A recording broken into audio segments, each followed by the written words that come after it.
In a new book, The Church and the Dark Ages, author Philip Campbell explains that the Dark Ages were not only a period of great political and cultural transitions, but also an era of great transformation in the Catholic Church. Philip joins us now from Grass Lake, Michigan. Thanks for being with us. We're glad you're here.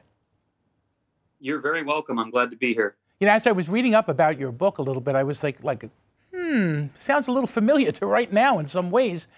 These dark ages that we live in, such a great opportunity for the church. Can you speak a little bit about your inspiration for writing this book? Well, there's just a lot of, I think, ignorance about the Dark Ages. It's probably the part of history that people know the least about. And there's so many fascinating individuals of the era and so much development the church went through.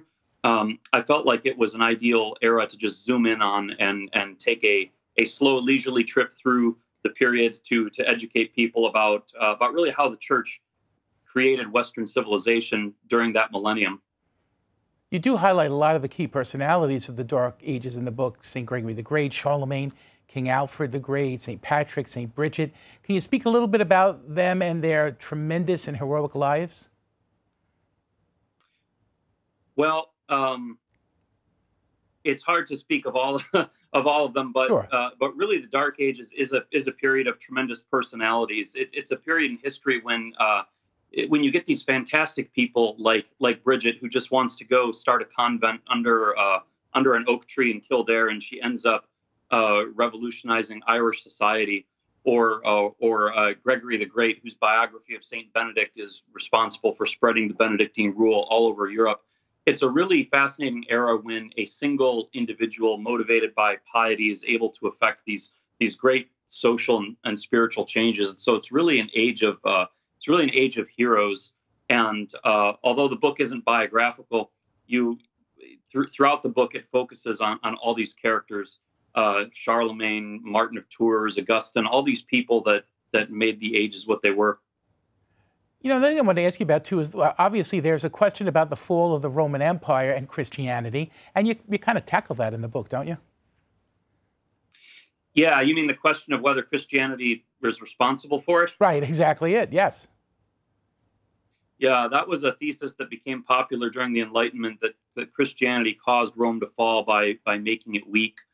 And really, that's not the case at all. We address that in the book in multiple places, that the Roman Empire fell for political and social reasons well beyond the influence of Christianity. If anything, Christianity was responsible for preserving whatever was wholesome and strong in the Roman Empire into the Middle Ages. So I think the church had more of a preservative effect rather than corrosive. And also about literacy and literature, the preservation of the church, that the church really preserved both of those things during that time as well, right? Yeah, if it wasn't for the medieval monks, the Benedictines, copying ancient manuscripts, I think something like 90% of ancient literature would have been lost. I mean, when you're reading like ancient Greek writings of Julius Caesar or Homer, you're not reading the actual ancient Greek manuscripts. You're reading manuscripts that were copied and recopied through the Middle Ages by Benedictine monks. So in a very real, tangible sense, we owe our knowledge of the literature of the ancient world to the preservation of the Christian monks. You know, it's a funny thing, Phil. We're doing this show 5 days a week, and we're having authors on all the time. And a lot of authors are writing about the history of the church right now.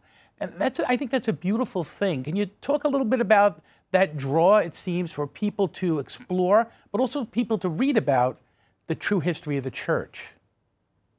Yeah, I think we live in a time, you said the Dark Ages are similar to today, and I think we live in a time where people feel adrift from their roots. Yeah. Everything in the world is ephemeral and just right now focused.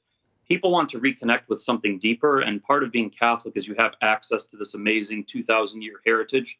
So I think for people of sincere faith, the history of the church is always going to be a draw to help them feel more grounded in the world and society and in their faith. Yeah, absolutely. I agree with you.